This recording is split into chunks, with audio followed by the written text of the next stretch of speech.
Welcome to the Leadbeam Legends podcast, where we break down go-to-markets in restaurant tech and POS industry. Today, we have a super special guest and actually my introduction into restaurant technology that I want to intro, Nicholas Davis. He's currently at, Nick, you want to introduce yourself? Yeah. So I'm Nick Davis, been working in hospitality, tech, and all that good stuff for years. Actually, just over at DoorDash now, new regional manager for the Florida team. We have a product from a company called SevenRooms that DoorDash acquired. So we are selling that product, getting out in the marketplace, just making DoorDash to kind of take them to the next level with reservations and marketplace for reservations. So really cool stuff we got going on. So super excited. Awesome. Well, I'm pumped to get started. So you have a lot of experience working, in the trenches, bartending, training staff, managing shifts at restaurants.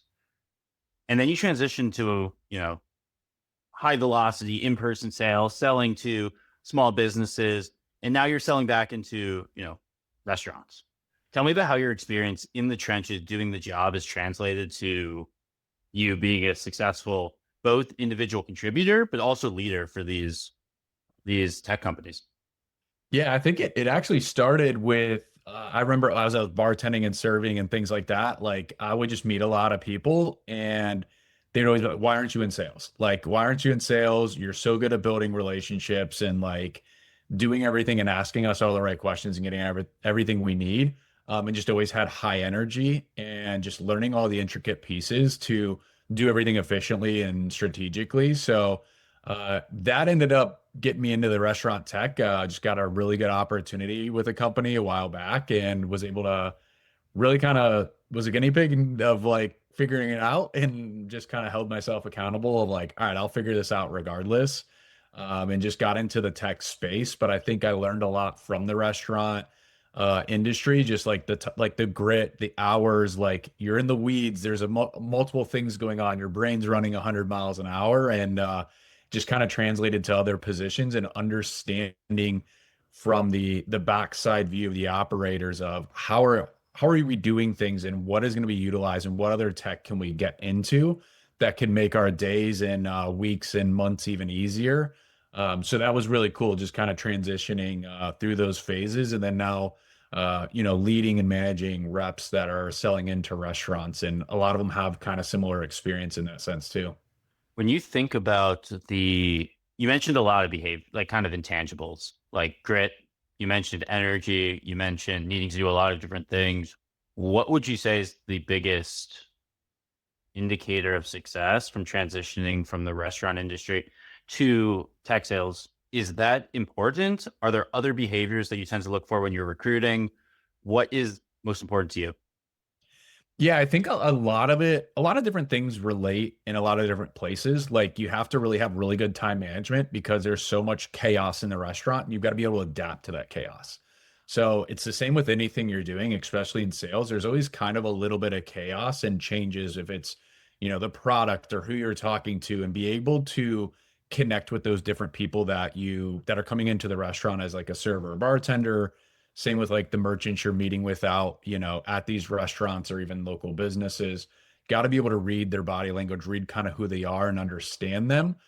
So that's something that kind of pulled together. And then like I also look at that as like when I am interviewing, it's some of these long shifts, some of these long days that you have in the restaurant industry. If you're working an open to close or working a double, right? It's similar to that in sales. Some days you're gonna have those days you got to work an extra couple hours, a little bit later than normal, and it relates in that kind of sense.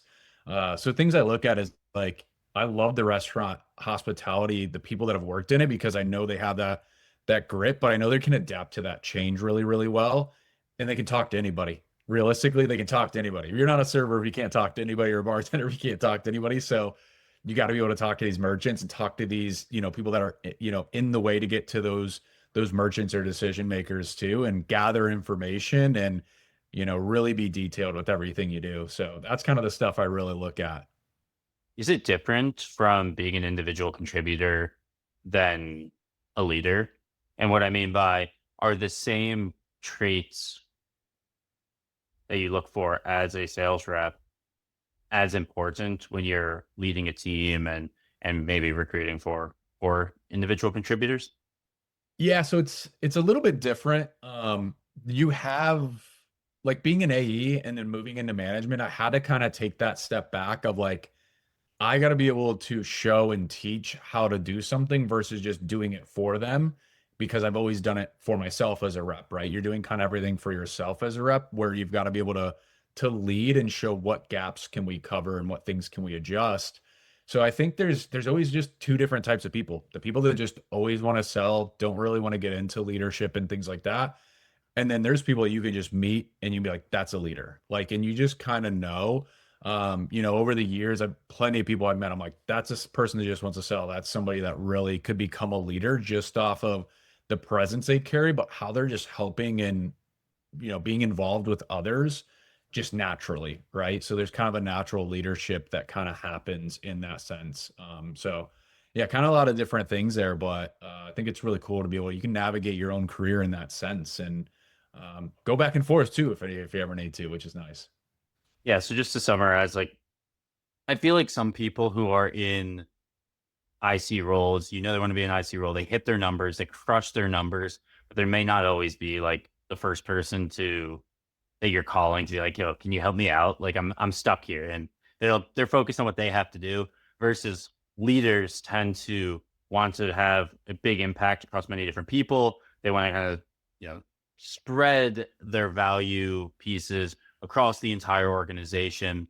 You said an interesting thing that I also want to kind of double click on, which is like you can't just like do the work. You need to show people how to do it. You need to actually inspect them do it. And I always had this kind of this framework of show, teach, inspect, repeat. Because first you show it how it needs to be done, then you teach, you say how it's going to be done, you watch it be done, then you let them do it on their own, you're inspecting it, and then you're doing it again. You're repeating it because there's always going to be ways that you can improve it. Yep. Now, you jumped the ranks pretty quickly. So speaking of like going from individual contributor to leader, um, how we met is you were at a company called SumUp. You're actually my introduction into SumUp. So once again, thank you for that. But it was really impressive because when we met, you were just like starting as an account executive there, or on like maybe your second stint there. You can go into that a little bit more. And then really quickly, you're just like a team lead. Then you were a regional manager. Then you were doing who knows what, managing like the entire organization from like a tech backend support standpoint. What do you think led to that really fast climb? Were there any specific takeaways that you can share with people who want to grow in an organization quickly? And what did you do well that allows you to do that? Yeah, I think a bunch of different stuff. Like, yeah, when we met, I was coming back. I had left for a little bit, came back, but I was still a regular sales rep. I was a senior sales rep. So within like a short, maybe not even a year, I went from a sales rep to a team lead to a regional manager to covering three different regions to then training everybody in the organization on specific product detail. So it was really cool for me to I learned a lot. Like I'm forever grateful for that time as myself to learn a lot. But it's just being, really coachable in that same sense. But some of the stuff I take away from it to be able to do the things that I did, it was just work really hard. And that comes back to like how I was raised and how I grew up and the jobs that I had when I was younger, right?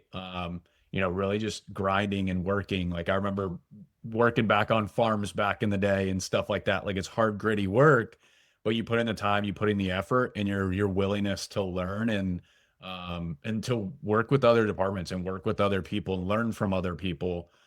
There's so many people I could name that I've learned, multiple things from that has taken me to where I'm at right now. So being able to get to those spots, like there's always opportunities and sometimes it's somebody you meet or somebody you have a conversation with or anything to learn anything from everybody. I think learning is the biggest piece. And I've always been a quick learner. Having a background in engineering from my dad has also been something really cool to be able to learn products in the tech space very well. So just how they work and why they work and want to know why they work. and why we do certain things certain ways. So a lot of different stuff, but yeah, I think that kind of summarizes my journey and how quick and why. Really, honestly, I look back and I'm like, how did I do it that fast? And I just look back at the hours I put in and the days and the willingness to learn constantly every day, learn something new every day. No, I mean, I'm with you there. I very quickly went from like leading a RevOps team to SDR, marketing, sales, revenue. And it's just about always saying yes and taking on more and just outworking ultimately. You mentioned a lot about like your childhood and being in a farm and you learning from your father. Do you think that was a big impact into who you are today in terms of like your work ethic and how you get shit done? Yeah, like I look back at it and like me and my dad still do this. Like, he was just here for Thanksgiving and we just have conversations like how we're gonna do things. Like we never, if something went wrong with one of the cars, like we didn't just send it somewhere to get it done. Like we figured it out and did it ourselves. And I think the biggest transition point for me was actually, my parents when they got divorced, I was staying with my mom and my dad and brother had done everything. So I was like, I have to figure out how to work on these cars and do these things and do the stuff around the house that they always kind of just naturally did. So I think that was like a huge learning curve for me, but it helped me understand like, okay, I can do anything. I can figure it out. Somebody else can do it. I can do it, type of mindset. So why can't I do it? And now, we've come back obviously, and, me and my dad are so close and he's an engineer, so I always pick his brain on how he's doing things, how things operate. But same with like houses. Like he's right now 60 some years old, still working on his house for just because it's fun. It's fun for us now, right? Because we've done it for so long. It's like a hobby. So I think that's helped me overall in my career as I've evolved after high school and college and things like that. Awesome. So pivoting a little bit back into the sales thing, you said were, you were teaching product. You were teaching product and you have the restaurant experience. And because you've been in sales so long, now you have sales experience. How would you rank the importance of industry knowledge versus product knowledge versus sales knowledge and sales skills when you're selling restaurant technology? Yeah, so like kind of how you did it there. There's a couple different buckets, right? And not everybody's gonna have knowledge in every single one of these buckets, right? If it's the background or the knowledge and product or the sales skills, but it's being able to adapt to whatever bucket maybe isn't your strength.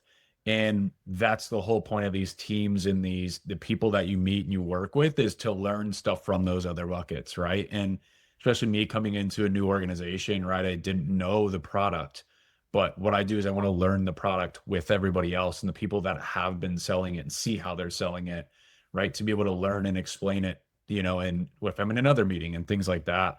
And the sales side of things was kind of similar in my early in my career is like I had to figure out how to sell. I didn't know how to do it. I knew how to sell if somebody walked through the door and they wanted something to drink and eat, right? But going out and sourcing it and finding it how to have those conversations, I knew that was a skill I could develop by working with people that had done it before.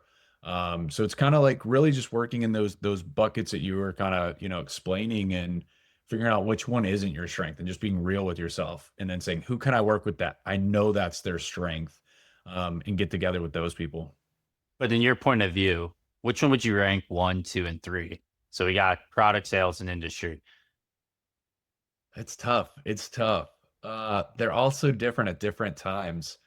I feel like I'd always put product knowledge in the middle just because you're always going to need the knowledge of the product to be able to explain it and find the pain and the discovery of what the actual merchant needs. Um, the background does help, but I'd almost put that last. It is helpful, but I'd almost put it last because you really got to be able to have a sales process, a discovery process of finding what the merchant or whoever you're selling to needs. I think that's number one. And the only reason I say that is I remember my first meeting ever in sales. I didn't do a discovery and I was like, I know what these people need. I'm going to sell it to them. I went in there and just product dumped. They didn't buy. And I was like, what? I knew they were going to buy. Right. And went back and was like, I have to follow the sales process to make this work. And from then on, never missed that section of my demos. So I think that's the biggest thing. You can kind of adapt to the different types of industries and different things like that. So I'd put those kind of one, two, and three that way. Got it. And I agree with you to a certain extent, but I definitely think that becoming an industry expert in anything that you don't need to be an industry expert at day one, but by understanding the industry, it allows you to come in as an expert and be a consultative seller. And I think by knowing the industry and the product, you can kind of skip a lot of the like deep sales training because you're just there trying to help. It's like if you're literally there and you're an expert and you're just there to lend a hand and help. And if your product then lends itself to helping that specific problem that they're trying to solve, you could kind of throw away any of like the fancy schmancy sales tactics that you might learn because you're just there to help. And if they feel that, they're going to be that much more inclined to buy. Now, speaking of that, when you go in and now you're selling restaurant tech now. Like SumUp was more like SMB focused. You're now restaurant tech. How do you go about coaching people who don't have that background in being in restaurants? I think I was looking at the job descriptions of what you guys are hiring for, and that's not a prerequisite. Like you're looking for people who've sold SaaS ultimately before. I could be wrong, but how do you go about coaching someone up and getting them up to be an industry expert and to talk the language of the industry? Yeah, so it's like something we definitely like still look at, even if it's not on there, just because it does help, right? Like understanding those owner operators of restaurants, they are like they're in the trenches all day, every day. They're doing 5 million things, especially the smaller mom and pop restaurants. They're wearing a lot of hats. So being able to understand what they're doing and how they're doing it, and the time that they don't really have, where can you save them time? It is kind of key. So when I look at it when I'm hiring and things like that, and like being able to teach on that experience is I always try to teach it as treat them as they're your friend. No matter who you're going to work with, if you treat them as you're friends with them, they're going to like you and they're going to listen and they're going to want to be involved with whatever you're doing because you're making them feel like you know what they're doing, even if maybe you don't, but you start to learn what they're doing because they're going to open up to you because they feel like they're your friend, right? So I used to, even as a rep, like before I'd walk into business, this person's my friend. I'm just going to pretend or like treat them as a friend, right? You never know how many relationships you'll build after that, but it really helps you understand how they're doing things because their walls are down and you kind of gradually understand the ins and outs of the industry, especially restaurant industry, just one by one. The more people you talk to, the more conversations you have, the more you learn about it. And it's a really unique space and it's really cool to be a part of it too. Yeah, I mean, the worst thing you can do as a salesperson is one, make your prospect feel dumb and stupid. Like if you're talking down on your prospect, there's no way they're going to give you the information that you need to prescribe the right solution and prescribe the right product for them. And I think the comfortability aspect is so important. Um, Talk to me a little bit about the sales process. Are you guys doing mostly inside, outside? Um, are you going after larger chains? What's been working with you? Yeah, so a little bit of everything. It's still a little bit of inside outside. You have like kind of your admin days, there's restaurants that are closed that are the bigger restaurants that are closed on like Mondays and stuff like that. So you're preparing with your week on those Mondays and then spending most of the rest of the week. In-person stuff is always going to be the best when it comes to meetings because you can build that relationship and understand them, and how they operate their business a little bit better. So a little bit of both, mainly outside, I would say overall. But yeah, a lot of going in, meeting people, having conversations, learning from them, in that same sense. So a little bit of both, which is really cool. And the sales cycle is a little bit longer when you get into these larger groups. With the DoorDash acquisition of SevenRooms, what's really cool is we're really going after these top line merchants, especially in the larger cities like Miami, New York, things like that. I'm down in the Miami market, so I see these top, restaurants that are, signing agreements with us and working with us and want to be a part of something big that we're doing. So, That's what's really neat too. But yeah, there's a lot of big groups, a lot more. We've got some really big names down there. If you take a look in the DoorDash app and put in the addresses of Miami, but a lot more to come too, because a lot of these big groups just take a little bit longer when they have multiple, huge, really big restaurants. And are you prospecting a lot into the DoorDash database of like customers that you already have and it's an additional upsell, or are they net new businesses in general? Yeah, so it's a new product inside of DoorDash. So they don't, it's not as much of an upsell. What's really cool is it's a whole new like CRM for their restaurant that covers reservation, marketing, and a little bit of everything, honestly, like how they can actually grow their business and their operations and streamline them a little bit better to make things a lot easier for their hosts, the decision makers, the owners, all that good stuff, and put everything in the one place. So yeah, so with that, that's kind of the biggest thing. Um, Really just like looking at it is we're trying to get them a new product. So we're using some of the DoorDash customers because we already have their information, right? And the merchants that are using it that fit the ideal customer profile for SevenRooms in their product too. Just really coming all together on it. Yeah, I think it's an amazing opportunity for you and for the entire team, just because of how fragmented all the data is within a restaurant ecosystem.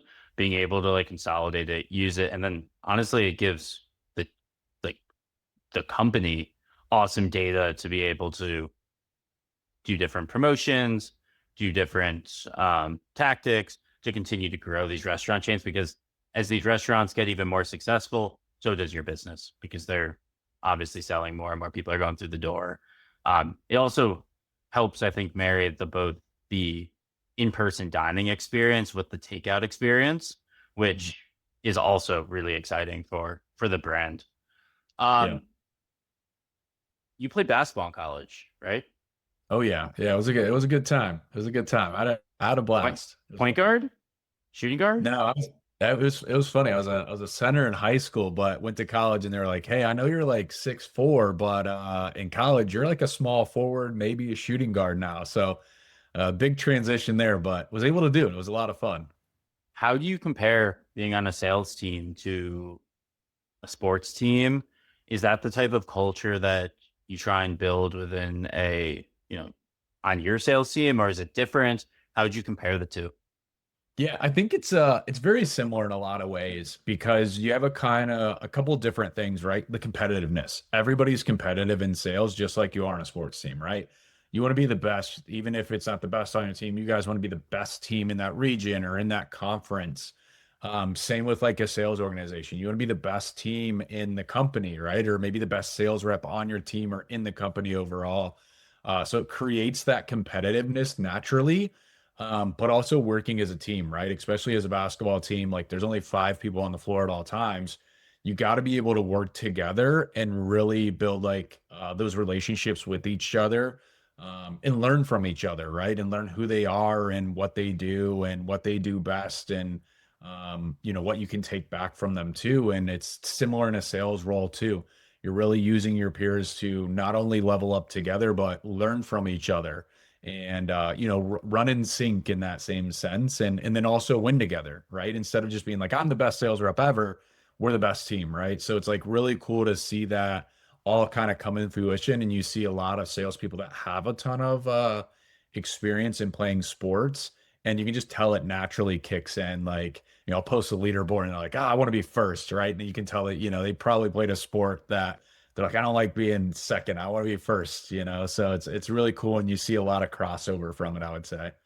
But you said the post a leaderboard, which is awesome. I think you got to put that type of things within like you need to have insight into exactly like how the team's doing, get them rally around it, get the dashboards out there so that they can see, oh, I Nick's beating me by, 2 drop-ins. I need to ramp it up. I guess what else do you do intentionally from a culture standpoint to drive the best performance? Yeah, I would say like a couple of different things that I can think of like top of mind is like I always try to be personal and real with all of them at like whatever time. Like, what would I do in that moment? What would I say? What are maybe additional things I would do? And let them give me feedback. What can I do better to help you? Right? Like It's not just me asking you to do a bunch of stuff. What can I do that I can take you to the next level? What are your career goals so we can get to those goals? Sometimes it's like, how hard can I be on certain people too without, cracking them, but getting them into that next gear.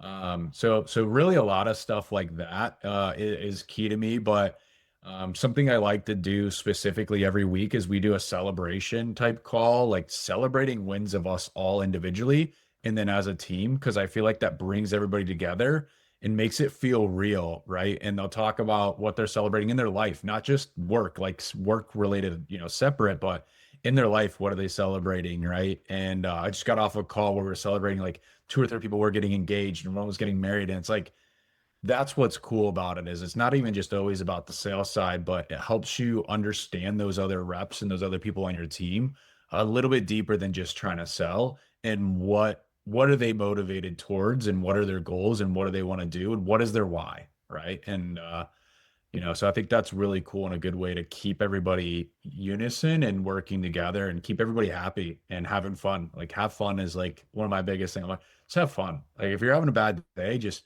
go to somebody else, go to somebody that you're just having fun, call one of your friends, and have fun with them. You know what I mean? And before you go to your next meeting or whatever it is. Yeah, I think you called out two things that I want to key in on. One was happy people are more productive, and that's just like data shows that. Like you're gonna be able to go harder, go longer if you're just happy. And if you're calling with a smile on your face, you're gonna be that much more energized when that person picks up the line and then they answer the phone. Similarly, you called out not just celebrating other people on the team. So many sales reps and so many sales teams I've been on struggle to celebrate themselves and be able to see what they actually did well. So in the celebration calls, for example, it's great to celebrate Nick. You had a great deal today, or the team's doing great. But taking the time to be like, Gabe, you did something really well today, makes you feel, it gives you a pause and it's like, oh shit, I did do a lot this week. Similarly, I think that can be done in with gratitude as well. And just being able to send thanks to other people, send thanks to yourself for some of the good work that's been done in the week. People also do that, I feel like, in when they're giving feedback, like constructive feedback. Like everyone's always giving negative feedback, but like you got to remember to give the positive feedback to both yourself when someone's like, oh, how could you improve? It's like, you got to be able to say, okay, you did good, but also you can improve. Let's get into a quick fire round where Yeah. I'm going to ask a question and you give me kind of the first thing that comes to your mind. Does that sound good? Yeah. Let's do it. Awesome. So what's one KPI for your team that you're tracking and is most important in 2026? I would say close rate. Close rate? Yeah. Just Um, because I like to be able to, uh, we can always change that. We can always get better on that. It's not about how many you're holding and setting. It's about being able to adjust. If you're holding those meetings, we can get those closed. QR codes on the table. Is that to stay or is that's out? I think it's kind of the stay. I think eventually they'll go with like more, you see, some of the larger restaurants and stuff with the little tablets. I think it'll move to that at some point overall, but it still helps the small local businesses that don't maybe have the money to put in the tech like that. Thank thank you that we're bringing the card readers to the table now and we don't have to give our credit cards anymore. Um, Pipeline reviews. When do you do them? How do you do them? So I do them on Mondays, and I just like to go into the week with what we have lined up for the week, so that we know what we need to close that week and really just restart each week, but also what's going to close that month and then that quarter. So it's like a fresh start every single Monday. We kind of touch on it a little bit on Fridays, but mainly Mondays. Yeah. Awesome. And resume red flags. What's one thing that makes you say and immediately say no? Yeah, this was a tough one because I'm like, is there something specific I think about? The one thing I can think of is like not seeing a progression in your career where it feels like that rep has always or that person has always stayed stagnant, right? You should be able to level up and get yourself to that next position or space, even if it's companies from a smaller startup company and moving up to something larger or whatever it is, seeing that progression, even if it's from an AE to a senior or whatever it is, I think that's not seeing anything like that, I would say, is probably a red flag. Yeah, no promotions. That gets tough, especially for many, many years. What's the best book or podcast or movie you've read, listened to, or watched recently? So I listen to a lot of different like clips and snippets. There's a couple guys I watch on like TikTok specifically because I like to see how they're talking and doing things.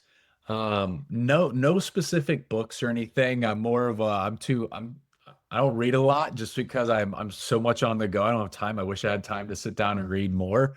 But there's a couple people I look at on like TikTok and really just see how they're coaching and doing things. Nobody crazy specific that I can think of off the top of my head, but I feel like there's a lot of good content out there that you can learn from, lots of different leaders overall. Awesome, Nick. Well, thanks for coming on, telling people about your experience and restaurant tech.